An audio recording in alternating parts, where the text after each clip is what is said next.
কি জানো সিরাজ শাহের মাজার ওর দুইটা দুইটা কবর রয়েছে না? ও একটা সিরাজের বউয়ের পিছনে এটা যে মাজার, এইখানে মানে এটা কার মাজার? সিরাজ শাহ তার স্ত্রী। কিছুদিন আগে আমরা গিয়েছিলাম ঝিনাইদহ জেলার হরিণাকুণ্ডু উপজেলা শহরটি ঘুরে দেখতে এবং হরিণাকুণ্ডু উপজেলার মধ্যে যেসব দর্শনীয় স্থানগুলো ছিল সেসব স্থানগুলোও আমরা ঘুরে দেখার চেষ্টা করেছিলাম। তার মধ্যে সিরাজ শাহের মাজারটিও ছিল অন্যতম। তবে সিরাজ শাহের মাজারটি দেখতে যেয়ে আমি বেশ আনন্দ পেয়েছিলাম। যখন আমরা জায়গাটিতে যেয়ে পৌঁছাই সেখানে বেশ কয়েকটি ছোট ছোট ছেলে খেলা করছিল। তাদের মধ্যে আমি একজনকে জিজ্ঞেস করলাম যে এখানে যে মাজারটি রয়েছে এই মাজারটি কার? তো সে সাথে সাথেই বলল একটি সিরাজের বউয়ের।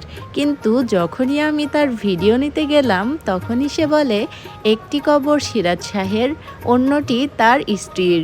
ছেলেটির এই বুদ্ধিমত্তা দেখে আমি বেশ অবাক হয়েছিলাম আর মজাও পেয়েছিলাম। আপনারা যদি কেউ এই নীরব নামের ছেলেটিকে চিনে থাকেন অবশ্যই এই ভিডিওটি ওকে দেখাবেন। তোমার বাড়ি কি এই গ্রামেই? জি। আচ্ছা, তোমার পিছনে এটা যে মাজার, এইখানে মানে এটা কার মাজার? সিরাজ শাহ তার স্ত্রী। ও আচ্ছা আচ্ছা, তুমি পড়াশোনা করো? জি। কোন ক্লাসে পড়ো? ক্লাস 3। এই স্কুলেই? ওই পাশে যে একটা স্কুল আছে? আচ্ছা ঠিক আছে, তোমার নাম? নীরব। নীরব। আচ্ছা ঠিক আছে। যাই হোক, সিরাজ শাহের যে মাজারটি, এই মাজারটি অবস্থিত ঝিনাইদহ জেলার হরিণাকুণ্ডু উপজেলার হরিশপুর গ্রামে। ইতিপূর্বে আপনাদেরকে হরিশপুর গ্রামের অংশবিশেষ ঘুরিয়ে দেখিয়েছিলাম। সেই ভিডিওটিতে সিরাজ শাহের মাজার এবং পাঞ্জু শাহের মাজারের অংশবিশেষও আপনাদেরকে দেখিয়েছিলাম।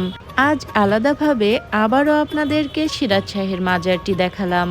মূলত সিরাজ শাহ ছিলেন বাঙালি বাউল সাধক এবং দার্শনিক, যিনি ফকির সিরাজ, দরবেশ সিরাজ, সিরাজ ছাই, সিরাজ শাহ ইত্যাদি নামে পরিচিত। তিনি বাউল গানের প্রবক্তাদের মধ্যে উল্লেখযোগ্য। মরমী গান চর্চা ছাড়াও তিনি পেশায় পালকিবাহক ছিলেন। বাউল সম্রাট লালন তার নিকট বাউল ধর্মে দীক্ষিত হন। বাউল সম্রাট লালন শাহ তার বহু গানে সিরাজ সাইজির কথা উল্লেখ করেছেন। লালনের গুরু হিসেবেই পরবর্তীতে তিনি পরিচিতি লাভ করেন।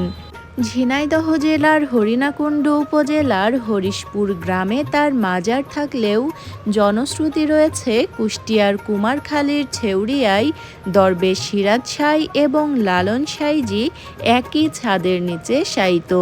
তবে এ বিষয়ে দ্বিমত রয়েছে। যাই হোক, আজ আপনাদেরকে ঘুরিয়ে দেখানোর চেষ্টা করলাম ঝিনাইদহ জেলার হরিণাকুণ্ডু উপজেলার হরিশপুরে অবস্থিত সিরাজ শাহের মাজারটি। আশা করি আজকের ভিডিওটি আপনাদের বেশ ভালো লেগেছে। আমাদের আজকের আয়োজন এ পর্যন্তই। আবারও ফিরে আসব নতুন কোনো ভিডিও নিয়ে। সে পর্যন্ত আমাদের সাথেই থাকবেন। এতক্ষণ যারা আমাদের ভিডিওটি দেখছিলেন সবাইকে অনেক ধন্যবাদ। ভালো থাকবেন, দোয়া রাখবেন। আল্লাহ হাফেজ।